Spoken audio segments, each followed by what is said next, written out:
Pierre a beaucoup investi au niveau des pièces. Ce qui est cool, c'est que là, il a vraiment l'impression de changer de moto. Ah oui, Sans tirer des mots de la bouche, hein, mais... Explosivité, explosivité. Et j'ouvre, et tout le temps. Il y en a tout le temps. Il y en a dans la réserve. Bon, j'avoue qu'en tirant à fond, je n'arrivais pas à le rattraper. Je le voyais partir avec la mienne.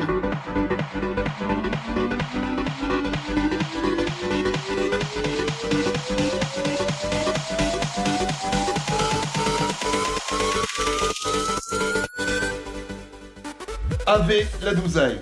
Alors ça fait pas longtemps qu'on s'est vu et c'est normal parce que en fait j'ai pris une décision.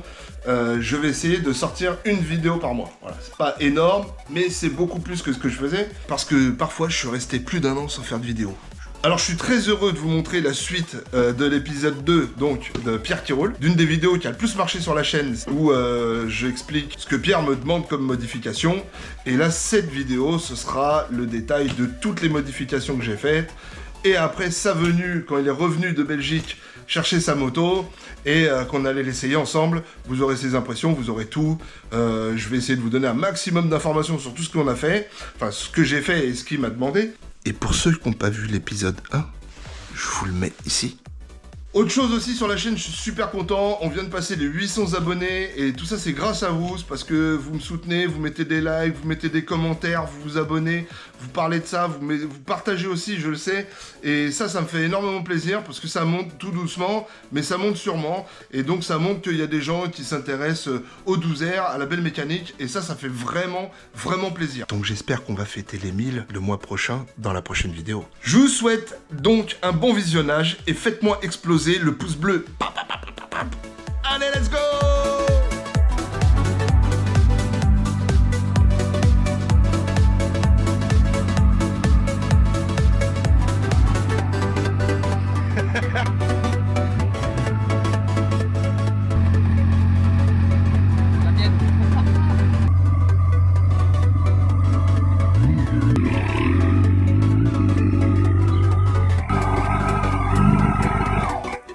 Alors? Je m'en réjouis. Presque 6 mois, quoi. Imagine. Merci, Xavier. Ah ben, on va aller essayer ça, hein.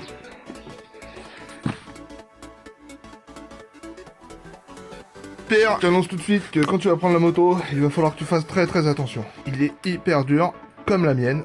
Tu vas avoir un freinage de trappeur. Et là, je peux te... Je force à fond. Tu vas avoir un freinage monumental. Tentative du premier démarrage pour la moto de Pierre. Je viens de remonter ce matin, Stator. Tout est serré au couple. Refroidissement, j'ai fait le niveau. J'ai fait tourner le démarreur dans le filtre bien serré pour que le circuit d'huile s'alimente bien. Dès que ça commence à couler, j'ai laissé tourner encore un peu, j'ai refermé, ce qui fait que j'ai bien relubrifié le circuit avant le premier démarrage puisque tout était à sec. J'en ai profité pour sortir ces deux vis qui étaient serrées au couple de la coche d'embrayage. J'ai installé deux colliers que j'ai prélevés dans mes tiroirs qui permettent en fait à la sonde lambda au fil de pas bouger. Je l'ai fait passer à travers. Ici, on a tout ce qui est branché. On a l'alimentation aussi du Power Commander 5. On a les fils de la sonde lambda qui sont pas branchés, donc ça c'est pas grave.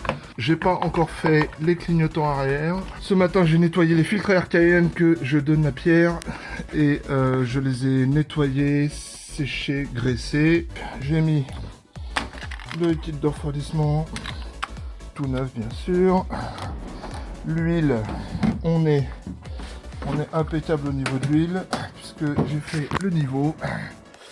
Je suis ni trop ni trop bas. Voilà. Il faudra en remettre un peu après, mais au moins je peux voir le avant-après. J'ai déjà tiré pas mal dans la batterie. Ça devrait repartir. Donc là, je vais mettre un peu de ralenti. Voilà. Et voilà. Voilà.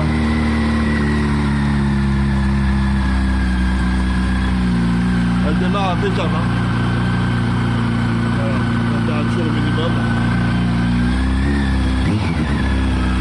ça c'est normal que ça fume.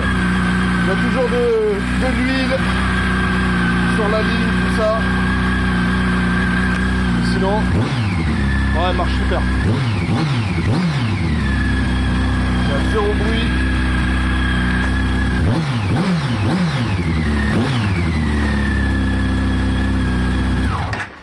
Bon, pas la peine de la mettre plus à chauffer. En tout cas, elle démarre impeccable. Le niveau d'huile, on va attendre qu'il remonte légèrement tout seul. Et on ira recompléter.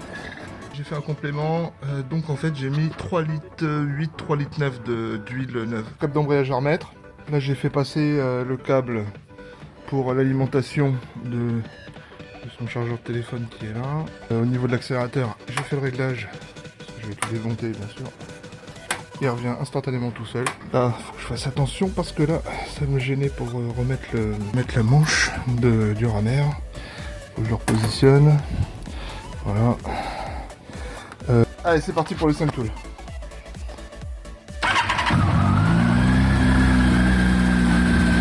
Allez, hop. Alors, tension, on récupère là la tension batterie. Donc, batterie lithium 13 volts 23. On va démarrer. Hop là. Voilà. On est presque à 14. Passe au mode 7. Voilà, ce qui est tout à fait normal. Voilà. Alors on peut couper. Bon, allez, sertissage terminé. Les prises, on a fait ça propre. Voilà. Ok, avec des vraies prises. Du vrai sertissage. Avec des vrais pins. Voilà, ça c'est ma mallette de sertissage. Voilà, tout ça, et voilà. Donc là, ça fonctionne. Bon, alors la boîte, il restera l'autotune à brancher, qui n'est pas branché, avec la sonde lambda. Le DynoJet, je vais le mettre par là. Le speedohaler, je vais le mettre par ici. Je vais me faire passer les câbles. L'indicateur de rapport rodagé, je l'ai mis là. Si tu veux le mettre ailleurs, après il y aura du mou, tu le mettras où tu veux. Je t'ai mis le bouton de reset pour le speedohaler, qui va te permettre de donner la dernière vitesse enregistrée. Si j'appuie dessus, bon là il est pas paramétré, mais sinon tu vois voilà, ton affichage, il est là. Donc là il est en mode learning, et comme on roule pas, bah c'est normal. Voilà, donc c'est branché là. Je vais mettre quelques tirapes après pour le faire fixer. Donc les clignotants, je pense que c'était dans la vidéo d'avant. Il faut que je me fasse chier avec l'alimentation de l'autotune. Il faut que je modifie des prises ici pour pouvoir les passer. D'ailleurs, j'ai fait une petite découverte sur l'autotune. Et en fait, il agit bien en direct. Hein. Donc, c'est peut-être pas plus mal de le laisser dessus. Après, c'est à toi de voir. Mais je pense qu'en fait, l'avantage, c'est qu'en fait, si on te programme d'autres cibles, tu brancheras ça en USB. Et en branchant d'autres cibles de table à FR que je pourrais te donner ou quoi, ou que je partagerai sur le groupe, et ben, en les mettant, lui, il fera, il se calibrera exactement.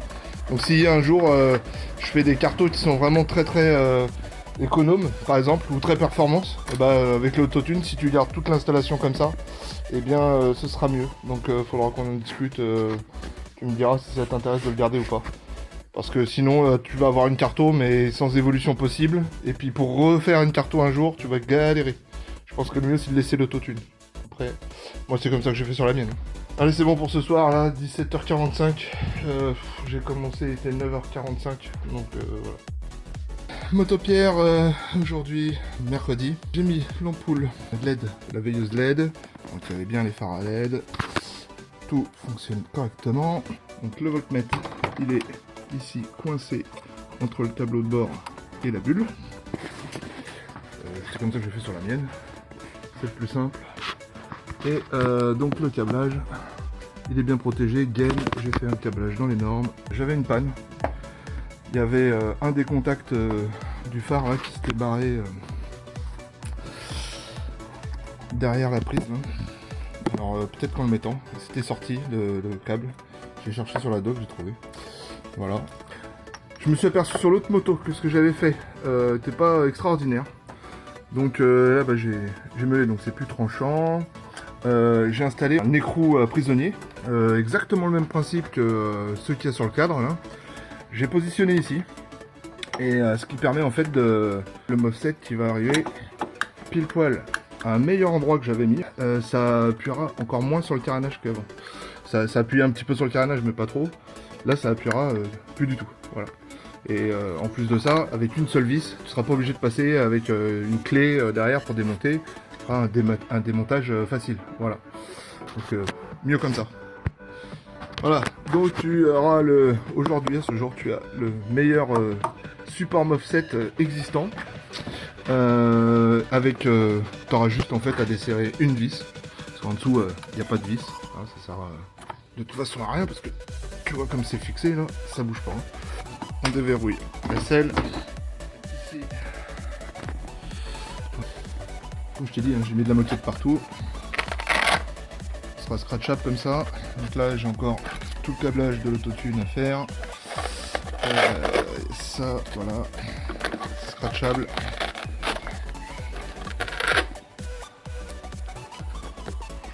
Voilà. Voilà. Donc là je vais m'attaquer au câblage de l'autotune. Allez, câblage, ça c'est bon. Et là, j'ai rajouté un bout de Yen Thermo que je viendrai faire fondre quand tout sera bon. Comme ça, il n'y a pas d'eau qui rentrera. Enfin, de toute façon, il n'y a pas d'eau qui passe là, hein, mais bon. Voilà, de manière que ça fasse propre. Voilà. L'autotune, eh ben, il est branché. Je viens de le brancher via le câble sur le PC. Et là, ce qui est très très bon signe. Alors attends, je vais essayer de faire de l'ombre.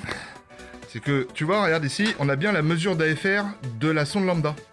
Ce qui fait que là, pour la première fois, eh ben, dans le PC5, enfin dans l'autotune, comme j'étais au ralenti, on a eu 2 corrections, tu vois.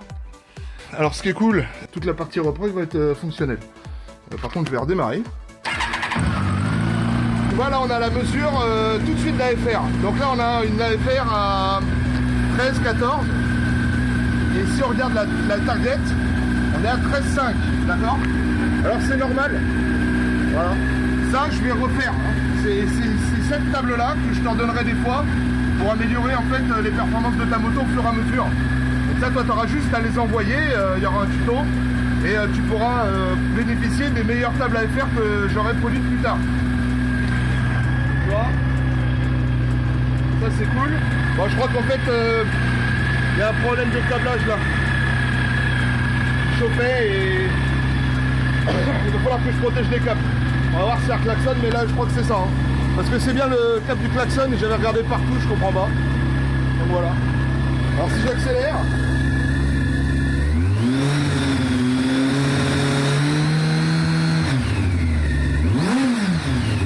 Là je vais faire get map. Et là je vais avoir des nouveaux trims. Tu vois, un petit peu plus riche, pourquoi? Parce que tu vois, regarde ici, là, parce que j'ai accéléré un peu, tu vois. Donc il a déjà relevé des valeurs de correction à faire. Donc c'est tout l'intérêt en fait de l'autotune. Et tu vois, il les a déjà pris en compte. Donc c'est cool. Donc dès que je vais rouler, eh ben, tout ça, ça va se remplir. Et on va les corriger complètement. La carto d'origine, ici, qui est juste avec des moins 2, plus 2, moins 7. Moi j'ai des moins 20, plus 20 des fois. Hein. Et ça c'est la carto de base de DinoJet pour la moto. Mais la carto de DinoJet elle est pas bien faite. Et c'est pour ça que l'autotune il va permettre d'avoir vraiment en fait un comportement moteur de fou. Alors tu vois, regarde, on voit que la FR il est en train de monter. C'est normal. C'est air fuel ratio. Donc il y a plus d'air et pas assez de carburant. C'est normal, on roule pas là. D'accord? Donc là, il mesure que tu vois, la FR il va monter. Donc tout fonctionne parfaitement, je suis très content. Donc, depuis ce matin, alors là je suis en train de regrouper tout ça. J'ai vu sur la notice, parce que j'ai consulté ça hier soir, qu'en fait il faut de la sortie du capteur brancher d'abord en fait le J-Pro. Et après en suivant, en sortie, et ben il faut brancher le speedo à l'heure en dernier. Voilà, c'est ce que j'ai vu sur la notice, donc maintenant tout est bien branché comme il faut. Je mets un tirable pour que ça passe là, je vais regarder pour que ça touche pas, bon. Bon, alors ça, ce sont les caches cleaners qui sont au-dessus du moteur, qui ramènent de l'air frais pour faire baisser le taux de CO2 artificiellement en sortie d'échappement pour les normes anti-pollution. Enfin, c'est juste de la merde. Ça ne contribue absolument pas au moteur.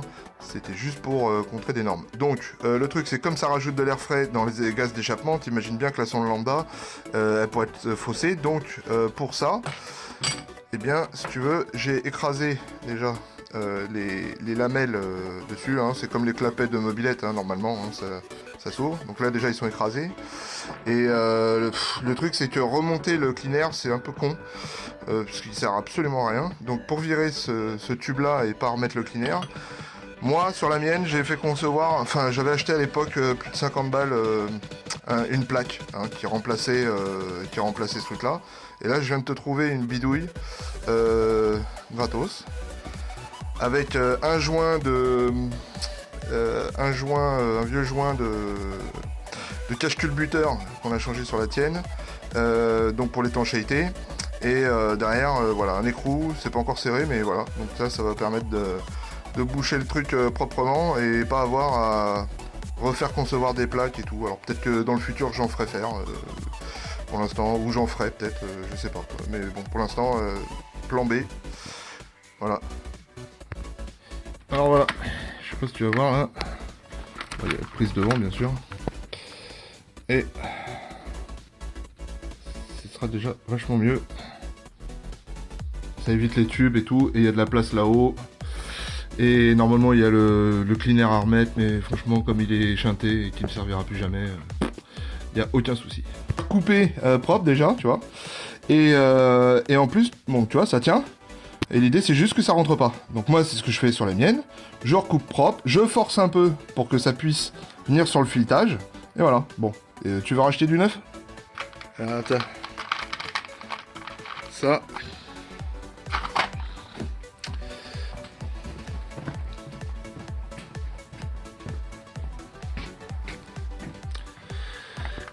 Pour tenir les vis ici. Hop là. Et ça commence à prendre forme, donc j'ai vérifié tout ce qu'il y avait comme câblage avant de fermer le réservoir. Là j'ai positionné ça, j'ai changé les rétros, ok, il y aura un petit coup de polish à mettre. Je vais aller rouler mais sans les flancs, parce que les flancs c'est chiant à mettre. Alors, le pot il est fixé. Qu'est-ce que j'ai fait de beau encore? Voilà, déjà c'est pas mal, hein. J'ai fait un petit illustrage, ça brille. Alors j'ai mis des inters qui sont pas d'origine mais ils sont tout neufs, parce que à chaque fois ça pète ici, ils sont toujours un peu rayés, toujours un peu abîmés. Là tu as du tout neuf, voilà, donc c'est du AliExpress mais voilà, après si tu as envie un jour de les faire repeindre tu pourras les faire. Ici il y a une vis et de l'autre côté il y a la vis aussi. Alors vas-y, trouve des 12 où il y a les vis là. Voilà, donc bah là je vais mettre la petite plaque.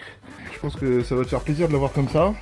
Ah si, je me suis aperçu d'un truc de merde, je sais pas ce que c'est. J'ai foutu le truc et là la veilleuse s'allume plus. Alors j'ai pas compris. Donc ce qui fait que le voltmètre s'allume plus. Et des trucs étranges sur cette moto. Allez, elle est dehors. On va démarrer. Voilà.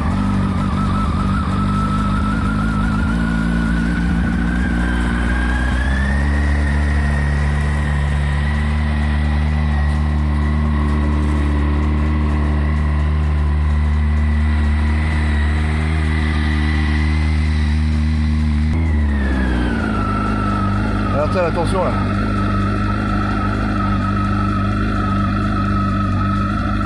« 14, 14.3, 18. Et recharge un peu la batterie parce qu'à force de faire des essais on-off, voilà. Donc quand la batterie sera chargée, après bah, il descendra un peu en tension, c'est normal.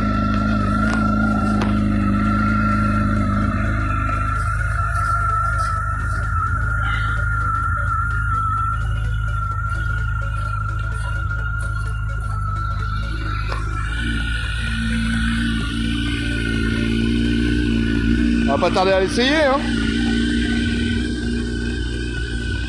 Salut Pierre. Bon, j'ai bossé sur ta moto aujourd'hui. Hein.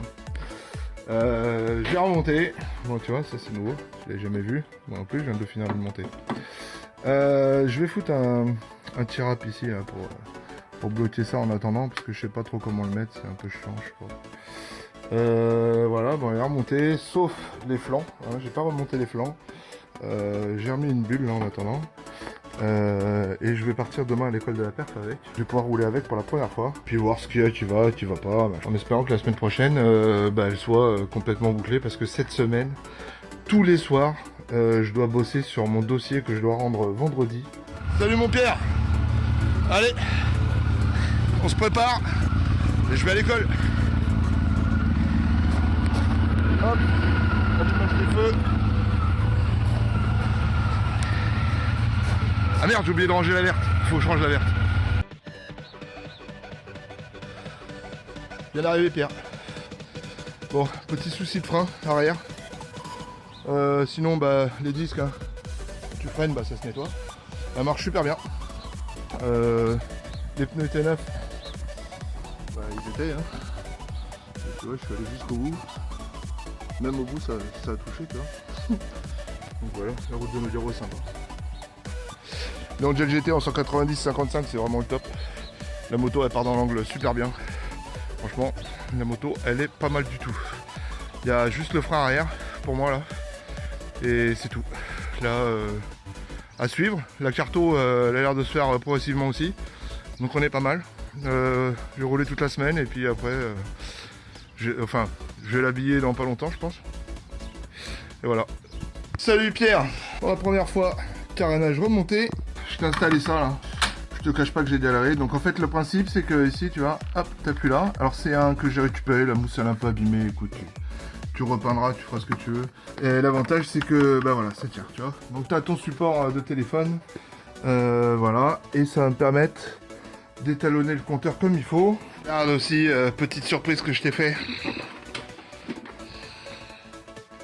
Voilà, ça fait comme une charnière de sel. Voilà. Allez, petit coup de rayon de soleil. Mis à part, bah que, c'est un peu sale hein. Elle est finie mec. Je viens de faire le réglage du speedo à l'heure, hein. Donc voilà. Le V là, il était pas spécialement propre, mais bon, comme c'est derrière, ça se voit pas. Les pneus, bah écoute, je te les ai rodés hein. Ça va pas glisser. Là c'est pas mal parce que tu vois ça joint pas trop. Ça évite qu'en fait ça touche ici et que ça s'abîme. Voilà. Bah écoute, je crois qu'il n'y a pas photo mec. Regarde ça. Ce bolide là. Là tu vas pouvoir continuer de l'améliorer comme tu veux. Mais déjà là, elle défonce hein. Ça n'a rien à voir.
Bah tu vas voir les suspensions là. Vas-y, avance-la un peu là, mets-la à l'ombre là-bas là.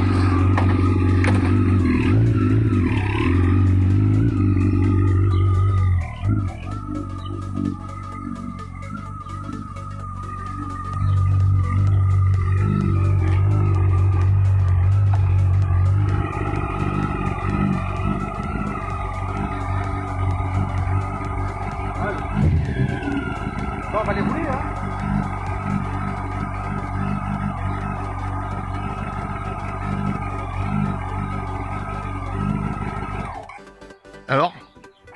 Je m'en réjouis.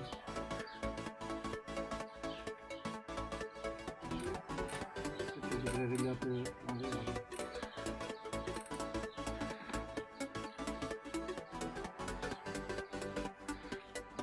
Enfin.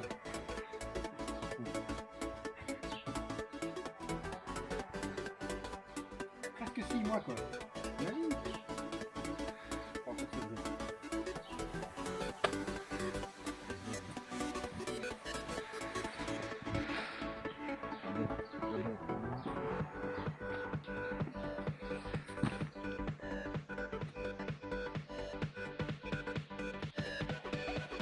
Merci Xavier. C'est le grand test. À qui elle est celle-là?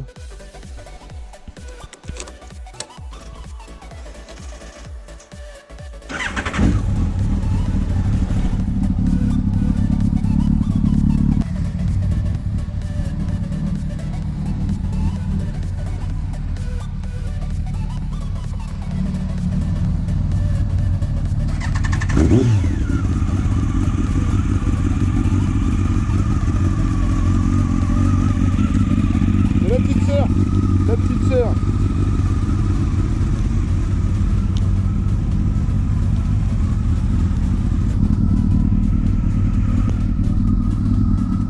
Alors c'est reparti pour un nouvel épisode. N'oubliez pas de vous abonner et de liker. On va aller tester là. C'est la première fois que Pierre il va aller essayer sa moto. Sa nouvelle ancienne moto. C'est parti. Bon, on vient d'arriver à la station de lavage là. Alors, beaucoup plus explosive, beaucoup plus réactive. J'ai l'impression qu'elle a perdu 50 kilos. Elle est extraordinaire. Mon Dieu. Même en troisième jeunesse, c'est incroyable. Quelle différence! Quelle différence! Wow. Super! Le freinage là. Ah, il est mordant, hein. Ça, j'y vais mollo parce que sinon, je pars sur la viande. Hein. Ouais. Et la suspension là. Avec les Hyper Pro. Eh ben écoute, je vais encore l'essayer, mais je la trouve beaucoup moins dure, beaucoup moins partie que j'avais avant. Ouais, ça fait ça hein. Ah ouais, vraiment. C'est différent. Bon, on va effacer les moustiques là. C'est un peu sale là.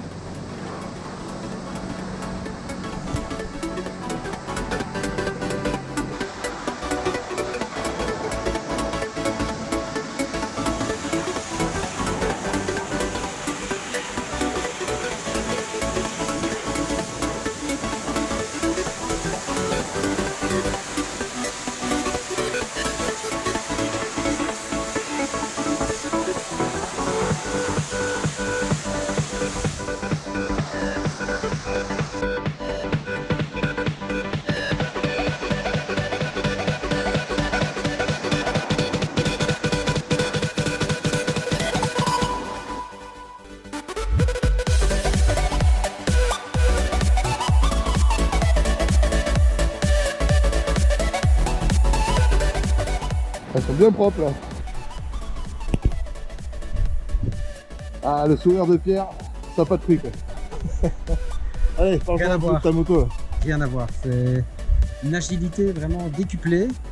Cette suspension, elle est terrible. Moi, je conseille à tout le monde de mettre la même.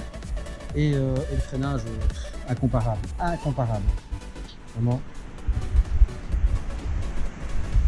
Quel goût. Ouais. Alors, le changement des rapports se lève, hein, se braque. Hein, waouh.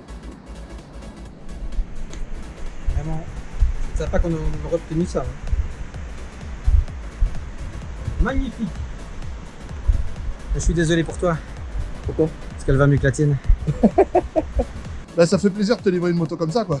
Et voilà, 1100 km et là, Il y a eu beaucoup de travail de fait dessus quand même et beaucoup de changements.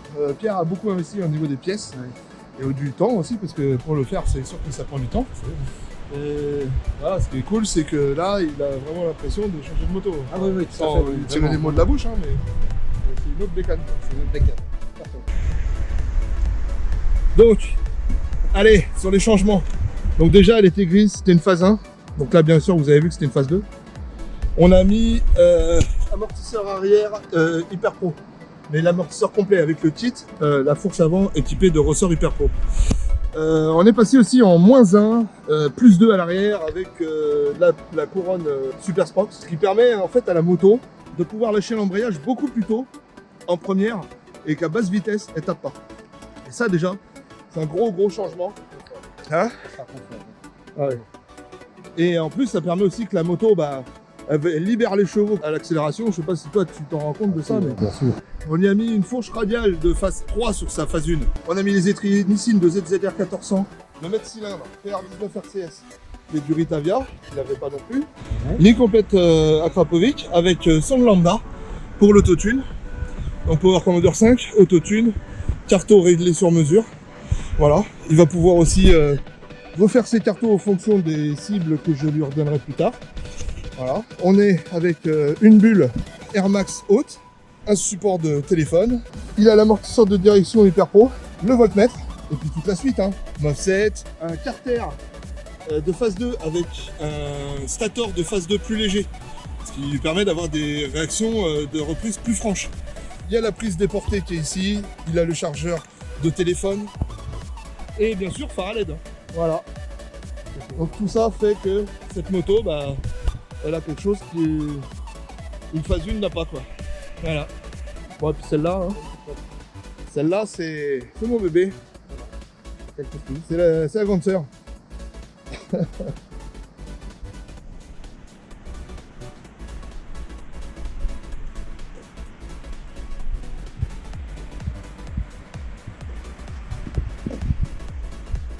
est magnifique. Hein. Quand je te regarde dans mon rétro, elle est vraiment magnifique. Hein. Ça te fait pas chier de pas avoir du carbone, toi? Ah, ça voit bien. Hein. C'est vrai que ça donne bien. Mieux en vrai que sur photo. Hein. Ah, c'est vrai. Ouais. En image, c'est pas extraordinaire. Soleil, Hein. c'est terrible. Hein. Là, c'est vrai qu'avec la lumière qu'on a aujourd'hui, là, c'est vraiment. Du coup, ça va vraiment. Il lui manque le sabot doré. Je l'ai en covering. Elle va avoir son sabot doré. Il faut que je tente de le faire. C'est ça le truc. Enfin, voilà. Et ouais les gars, c'est ici que ça se passe. Sur ZX12R et Franchoni. Alors cette petite accélération là, elle va se taper. Ah, ouais. Tu as vu, hein? Oui mais nos téléspectateurs l'ont pas vu. Ah oui, ça c'est dommage, hein. Ils auraient dû être avec moi. Allez, vas-y, raconte un peu là, comme ça tu... Écoute, j'ai eu la même sensation que ce matin à 8h40 quand l'avion décollait. c'est la même chose. Voilà, je me suis dit où est la ceinture parce que je vais m'envoler. Alors ouais, faut qu'on leur raconte parce qu'en fait le truc c'est qu'on est parti sur une petite, sur une nationale. On a repéré les lieux, on s'est assuré qu'il n'y avait personne. Il est temps de se rafraîchir un peu, on va aller boire une limonade. Allez. Vas-y. Ouais, petite visite du VNB à Mont-de-Marsan. Je suis chez moi ici. Pourquoi ça? Il y a un Belge, attends, il est partout, tu vois? Il y a terrible. Val-Dieu, belle abbaye, j'ai fait ma retraite là. Ah, Retraite scolaire, tu vois, j'ai été prié là. Duveux, allez, qui ne connaît pas Duveux, c'est marais de Sceaux, c'est excellent. La Chimay, est-ce qu'il y a de la Chimay? Bien sûr que c'est de la Chimay. C'est bon ça. La Val-Dieu est très bonne aussi. Moi j'aime bien venir aussi. Chimay, Val-Dieu, c'est vraiment... Mais que fait Pierre? Je ne sais pas ce qu'il fait. Alors quand on entend les clics-clics à l'arrêt, c'est pas du cliquetis, hein.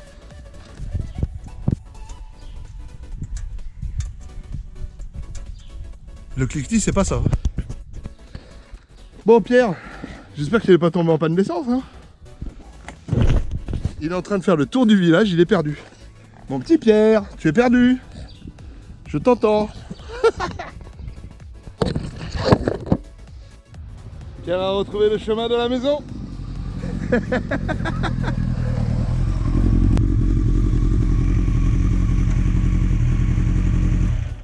Alors Pierre, tu t'étais perdu? Ouais. Tu t'es arrêté à ramasser les champignons? Ouais, en fait, quand je suis arrivé sur la place de Bascon, j'ai vu à un moment donné Bascon barré. J'ai dit merde, je suis trop loin. J'ai fait demi-tour. Et puis je dis merde, c'est pas ici. Alors j'ai refait demi-tour, je suis venu. Mais je t'ai entendu passer. Ah ouais, bah, t'as entendu, je faisais demi-tour alors. Oui, oui. Pierre a retrouvé le chemin de la maison. Ah ouais. Allez, Pierre, débriefing complet. J'avais une moto qui était superbe. C'était une moto que j'ai achetée en 2000 au salon de l'auto en janvier 2000. J'ai toujours trouvé cette moto explosive, géniale, superbe. J'étais loin devant tous mes potes. Et puis, je l'ai amenée ici. Je l'ai envoyée ici. Et je sais pas, magie, je sais pas, je comprends pas, c'est pas possible. J'ai dit, il y a un truc, quelque chose de. Je monte sur ma moto, c'est plus la même. Je pense que c'est le même numéro de châssis, j'ai regardé, c'est plus le même. Voilà, je tourne un poignet des gaz, pouf, je m'envole comme l'avion. Et je me dis, mais qu'est-ce qui se passe? Qu'est-ce qui se passe? Je me suis même regardé, je dis, si j'avais pas pissé sur moi, mais. Alors, mais extraordinaire, extraordinaire. Alors, au niveau de la suspension, je la trouve nettement moins tape-cul. Je me sens beaucoup plus à l'aise dessus. Les tacs d'égout, etc., je ne les sens presque plus. Vraiment, on se sent en sécurité. Ça, c'est vrai que. L'hyper pro. Hyper ouais. pro. Ah ouais, mais Déjà, c'est le jour et la nuit avec l'origine. Ah ouais, c'est le jour et la nuit, c'est vrai. Et je me sens vraiment en sécurité, je me sens bien mieux dessus qu'auparavant. Pourtant, je la connaissais la moto. Et voilà. Parce que là, on a calculé 23 ans que tu l'as. Oui, depuis 23 2000, ans. Depuis 2000, ouais. C'est ça, un peu plus de 23 ans maintenant. Donc tu peux en parler. Oui, légitimement. Je la connaissais, je ne la connais plus maintenant. Tu vas redécouvrir. Quand vous avez 23 ans. Là. Non, t'as moins de temps, tu vas voir. Elle est plus facile que. Relax, elle est plus facile qu'avant. Relax. Oui, relax, mais s'énerve. Pas longtemps, mais s'énerve pas. Donc voilà, c'est le jour et la nuit. Et aucun regret. Aucun regret. Et merci. Et 1100 km pour ça.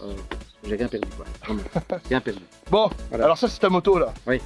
Et puis il y avait, attention, il y en avait un truc aussi, c'est que Pierre il a la modif que j'avais faite sur la rouge avec Tony, qu'on avait parlé dans la vidéo précédente. C'est-à-dire que je lui ai mis, il a un moteur phase 1 et je lui ai mis un stator avec rotor de phase 2. Et ça allège les masses inertielles sur le vilebrequin. Ça fait pas gagner des chevaux, mais ça fait gagner une réactivité. Ah oui, réactive, oui. Et elle monte, les tours montent très vite, j'arrive très vite au rouge, beaucoup plus facilement qu'avant. C'est pour ça que j'ai l'impression qu'elle est plus légère, mais. Et explosivité. Et j'ouvre, et tout le temps, il y en a tout le temps. Dans la réserve, c'est. Et il y a le moins 1 plus 2 aussi qui aide beaucoup, parce que le moins 1 plus 2 sur la transmission secondaire, avec le pignon avec moins 1 et la couronne plus 2. En basse vitesse, ça, oui.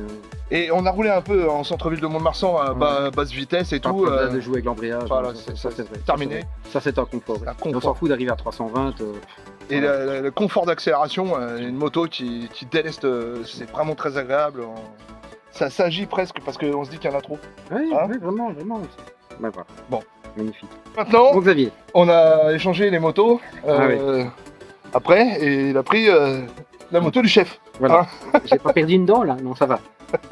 Alors, cette moto, elle est splendide. Partie cycle extraordinaire, j'avais l'impression d'être sur un vélo. Bon, j'avoue qu'en tirant à fond, je n'arrivais pas à le rattraper. Je le voyais partir avec la mienne, je me dis mais non dans la chaîne, mais comment c'est possible? J'ai quand même... Pourquoi c'est possible? Pourquoi la mienne, elle a moins de patates que la tienne? Le moteur phase 1 avec le... Voilà, c'est ça, moteur phase 1, le vilebrequin est plus léger que le phase 2. Ils l'ont assagi parce qu'elle était trop violente. Pour l'époque, il faut ramener à 2000. Aujourd'hui, on aime les motos encore plus vénères que les trop vénères de l'époque. Et avec le vélo plus léger et le rotor plus léger, la moto de Pierre, là, elle a vraiment un moteur qui est très explosif. Et donc, pour vous dire, c'est que la préparation que je suis en train de faire à l'école de la performance, c'est justement une base moteur de phase 1. Mais avec les avantages de la phase 2. Donc l'idée, c'est de récupérer un peu tous les avantages. Par contre, la maniabilité, voilà. Ça vraiment dans les ronds-points, etc., c'est dans les rocades, comme vous appelez ça les rocades, vraiment c'est très agréable, vraiment. Je gagnais même un peu de temps sur les courbes, vraiment, parce qu'elle est beaucoup plus maniable. Plus comme un vélo, j'ai l'impression d'avoir une 600. Donc, ouais, pourtant, ça a 1200, quoi. Ça change. C'est les suspensions Öhlins, déjà, c'est vraiment très très fort. Ouais, et puis la tenue du guidon. Alors, il y a le guidon qui est légèrement plus haut, et aussi il y a les commandes reculées. Ah oui. Les commandes reculées. Ça, j'ai senti que c'était un avantage. Oui, au niveau du frein, je ne dois pas vraiment appuyer la pointe vers le bas. J'ai tout de suite la réponse du frein. Ça, c'est vrai que c'est un avantage. Et même pour le shifter. Hein. Ah, le shifter, t'as testé alors? Oui, j'ai testé. C'est ce qui me faisait. C'est comme ça que je ne te perdais pas trop quand ce shifter. Le shifter, ça permet de gagner quelques secondes à chaque fois. Je dois avouer que j'étais surpris. Ça, j'avais pas. Bon, je pense magnifique. Deux motos splendides, vraiment. Il est temps d'aller se rafraîchir. Il fait chaud aujourd'hui. On a un temps exceptionnel.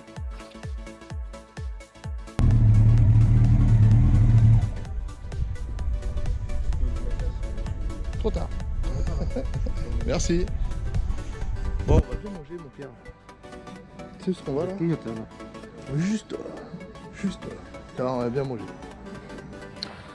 Trattoria Pépé avec Pierre. Regardez-moi ce cadre.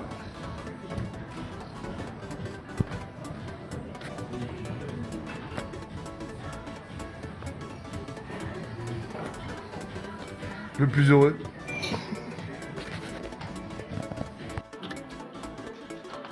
Tu viens manger là?